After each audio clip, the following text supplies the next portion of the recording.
আমি ভাৰতবৰ্ষ নিৰ্বাচনী আয়োগক আন্তৰিকতাৰে ধন্যবাদ জনাইছোঁ আৰু তেখেতসকলে দিন ঘোষণা কৰাৰ লগে লগে প্ৰতিটো ৰাজনৈতিক দলেই নিজ নিজ যিখিনি কাৰ্যক্ৰমণিকা সেইখিনি আগবঢ়াব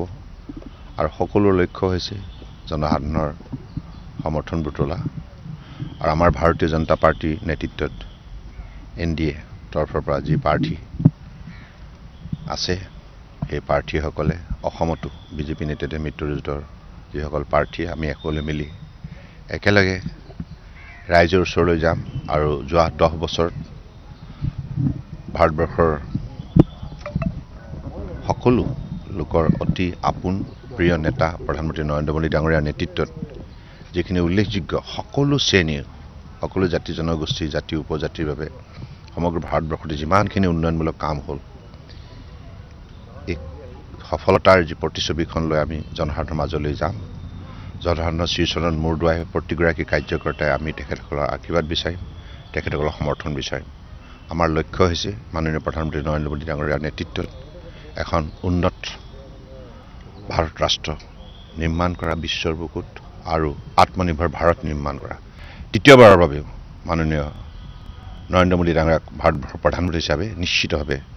ভাৰতবৰ্ষৰ জনগণে আন্তৰিকতাৰে আঁকোৱালি ল'ব আৰু বিজেপি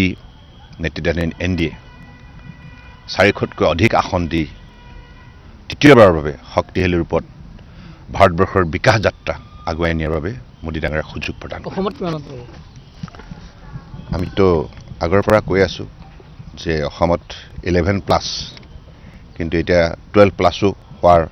সম্ভাৱনা দেখা দিছে আৰু অসমৰ ৰাইজেও যোৱা 10 বছৰে যিমানখিনি পৰিৱৰ্তনৰ মুখ দেখিছে প্ৰতিগৰাকী নাগৰিকে গতিকে সেইকাৰণে মানুহৰ মনত বিজেপি নেতৃত্বাধীন মিত্ৰজোঁটৰ চৰকাৰৰ ওপৰত অগাধ বিশ্বাস বৃদ্ধি হৈছে মোদী ডাঙৰীয়াৰ বলিষ্ঠ নেতৃত্বত সকলোৱে আস্থা আৰু বিশ্বাস ৰাখিছে